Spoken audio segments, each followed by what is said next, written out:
Friends, नमस्कार। Judicial exam watcher channel से मैं राजेश कुमार सोनी।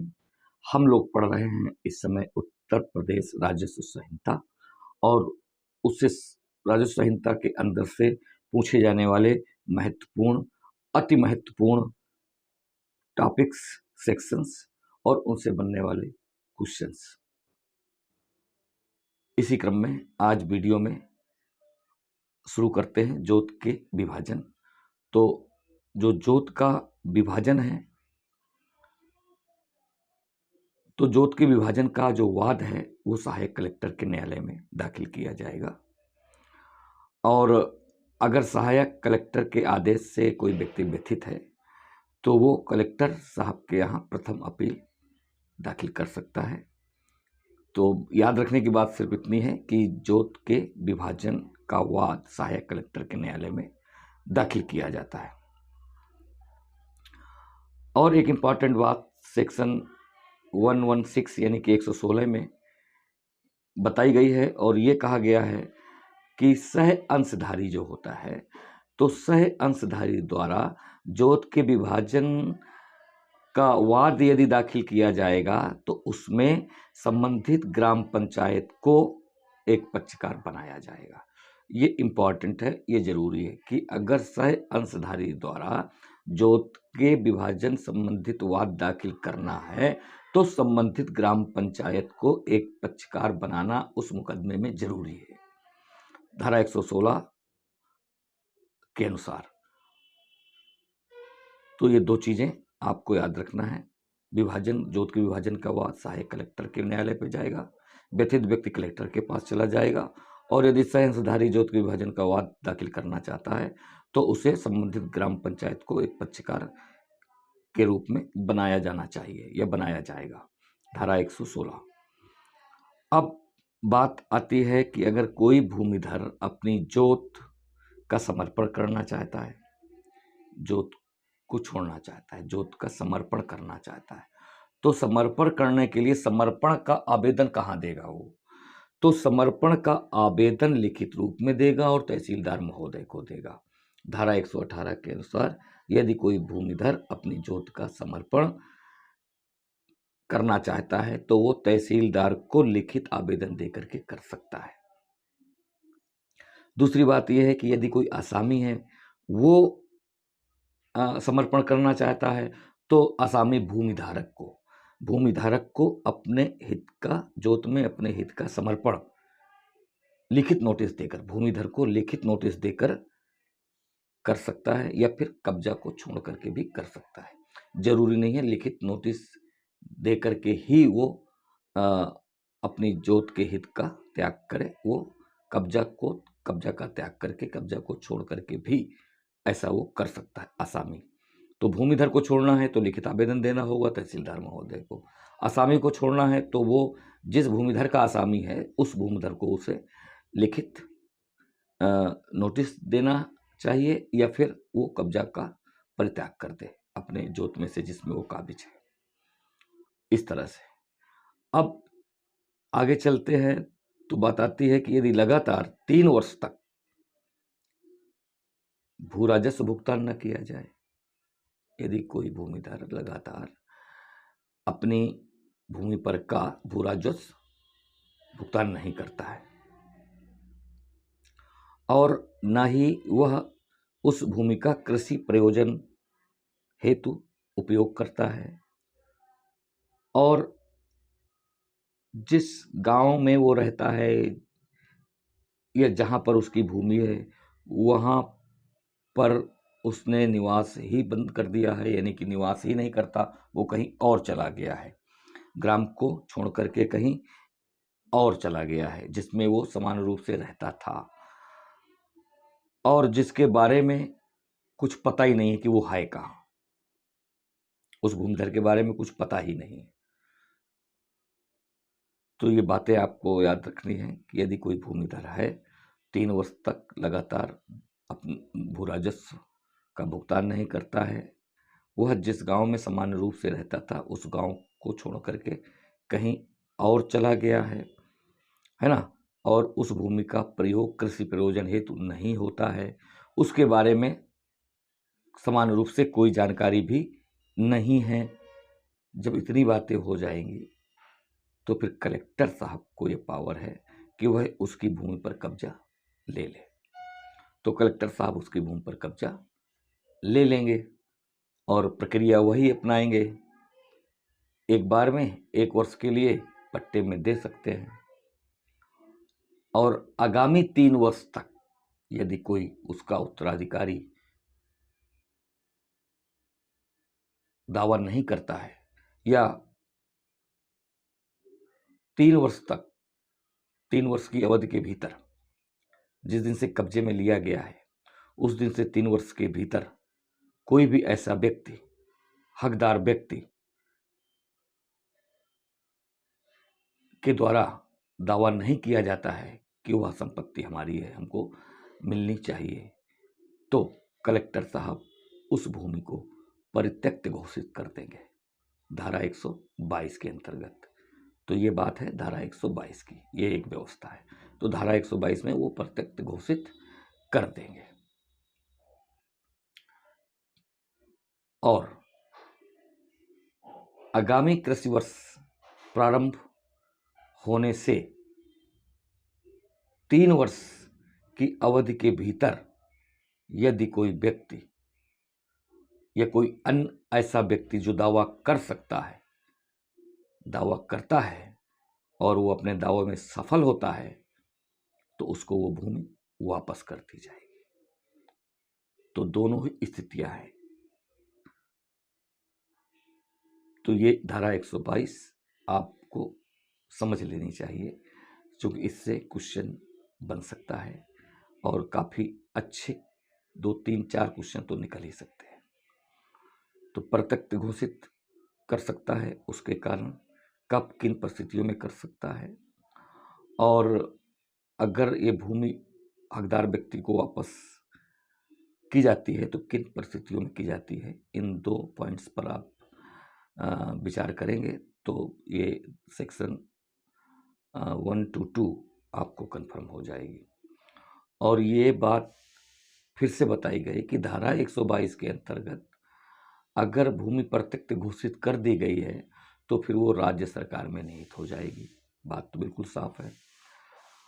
और जब राज्य सरकार में निहित हो जाएगी तो उस भूमि में से जो भी अधिकार है, जो भी हित है उस भूमिधर के, वो समाप्त हो जाएंगे उस दिन से।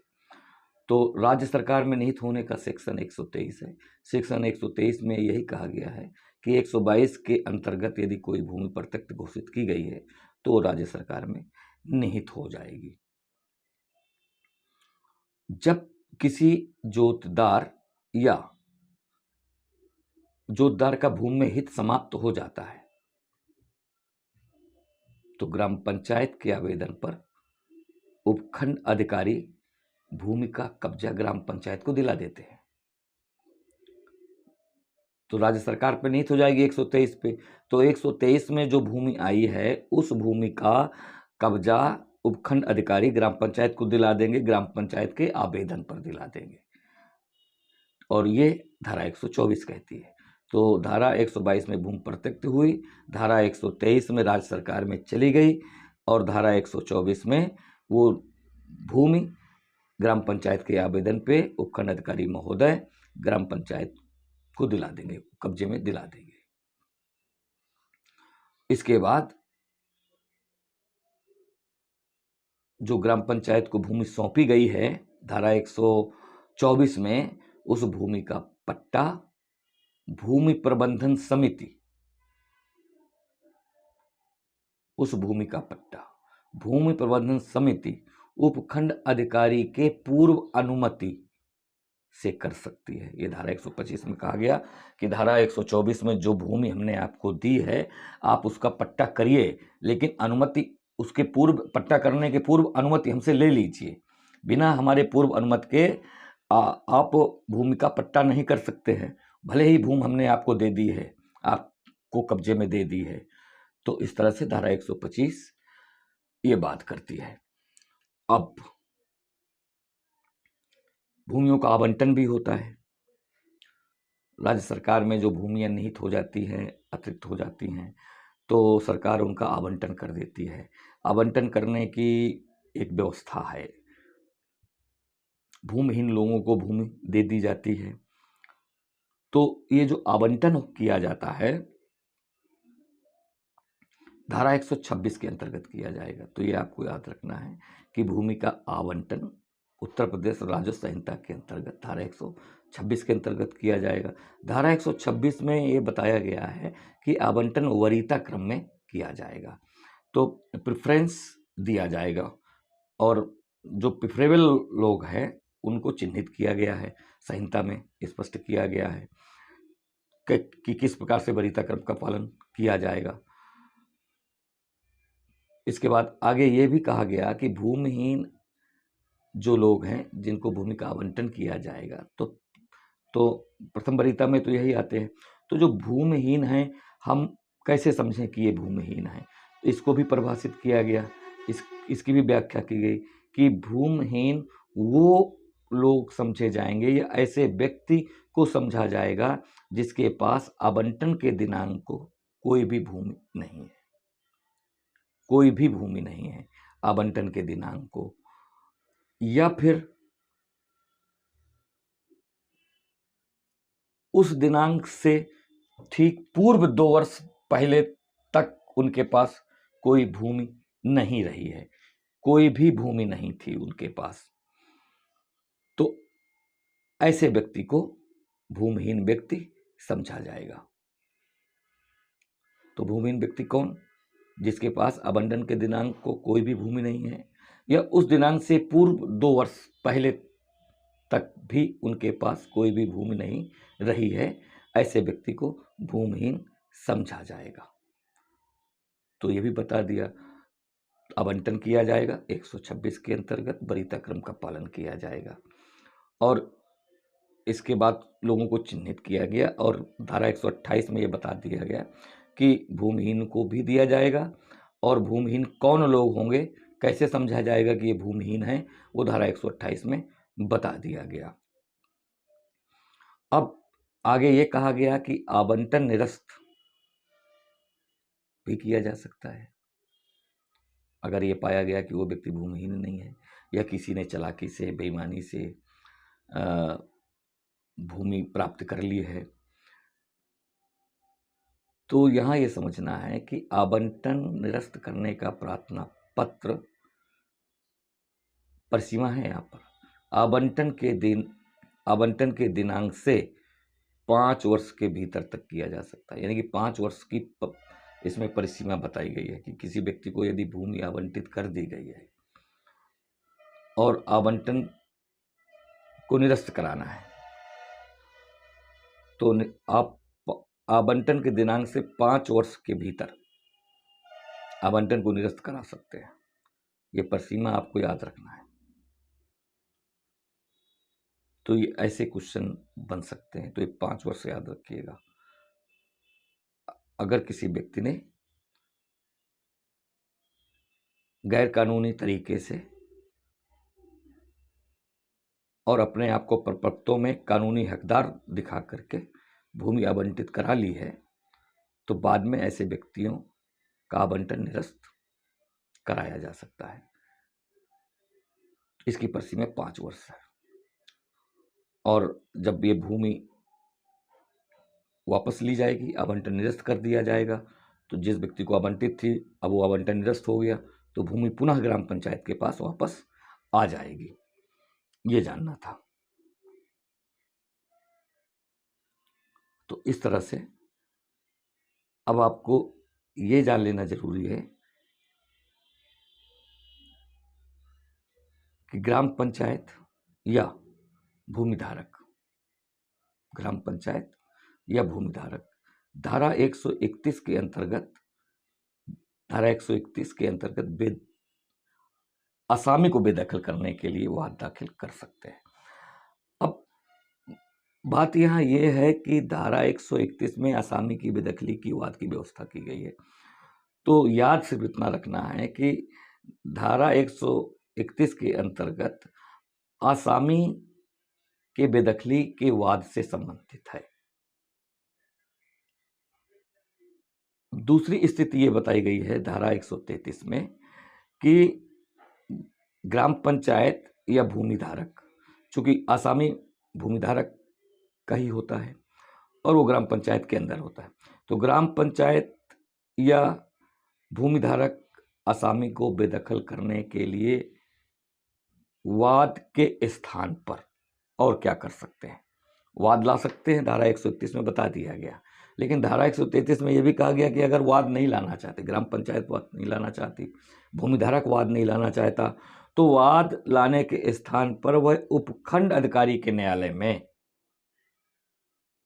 ब्यादेश या क्षतिपूर्ति के लिए वाद दाखिल कर सकता है।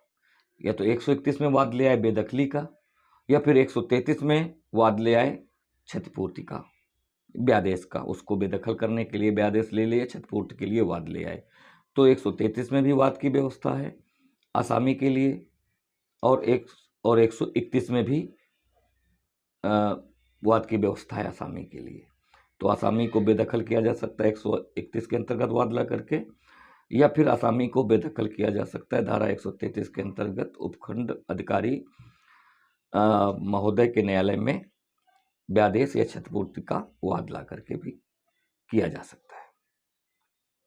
विशेष बात यह है कि कोई ऐसा व्यक्ति है जो बिना हक के किसी जोत पर काबिज है, तो अगर कोई ऐसा व्यक्ति जो बिना हक के जोत पर कब्जा धारित किए हुए है, तो ऐसे व्यक्ति की बेदखली हेतु वाद धारा 134 में लाया जाएगा। तो ये एक महत्वपूर्ण है कि बिना हक के जोत पर काबिज व्यक्ति के विरुद्ध या खिलाफ वाद लाया जा सकता है। तो बेदखली के वाद का प्रावधान धारा 134 के अंतर्गत किया गया है। तो धारा 134 क्या कहती है? बेदखली करती है ऐसे व्यक्ति की जो बिना हक के किसी जोत पर काबिज है। और ये वाद कहाँ लाया जाएगा? तो ये वाद जो है उपखंड अधिकारी के न्यायालय में दाखिल किया जाएगा। तो बिना हक के जोत पर काबिज व्यक्ति के विरुद्ध वाद उपखंड अधिकारी के न्यायालय में किया जाएगा बेदखली के लिए। और उपखंड अधिकारी के आदेश की प्रथम अपील आयुक्त महोदय के यहाँ होगी। अगर उपखंड अधिकारी के आदेश से कोई व्यक्ति व्यथित है तो वो आयुक्त के यहाँ अपना वाद प्रथम अपील दे सकता है। इस तरह से याद रखने की बात यह है कि जब ये वाद लाया जाएगा बिना हक के जोत पर काबिज व्यक्ति के विरुद्ध बेदखली का वाद लाया जाएगा, तो इसमें पक्षकार कौन होंगे? तो इसमें राज्य सरकार एवं ग्राम पंचायत आवश्यक पक्षकार होंगे। तो सवाल यहां से पूछा जाएगा कि फला वाद में आवश्यक पक्षकार कौन होंगे? तो याद रखिएगा कि बिना हक के जोत पर काबिज व्यक्ति के विरुद्ध बेदखली का वाद लाने के लिए आवश्यक पक्षकार राज्य सरकार एवं ग्राम पंचायत होंगी। तो ये आवश्यक पक्षकार जरूर याद रखिएगा, क्वेश्चन यहां से पूछा जाता है, अच्छा क्वेश्चन बनता है। तो इस तरह से आज मैं यहीं तक, इसके बाद नेक्स्ट वीडियो में इसके आगे के पॉइंट कवर करेंगे।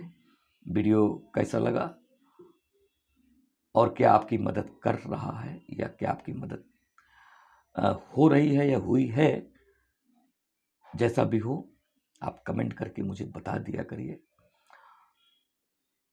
और लाइक करने में पता नहीं क्यों संकोच करते हैं आप लोग, लाइक वाइक भी कर दिया करिए। और मेरे साथ अगर बने रहना चाहते हैं तो मेरे चैनल को सब्सक्राइब कर लीजिए। मैं समय समय पे नोटिफिकेशन देता रहूँगा और वीडियो में कुछ विशेष ही लेकर के आता हूँ, ऐसा मुझे लगता है। आपको कैसा लगता है कमेंट करिए। Thank you for watching.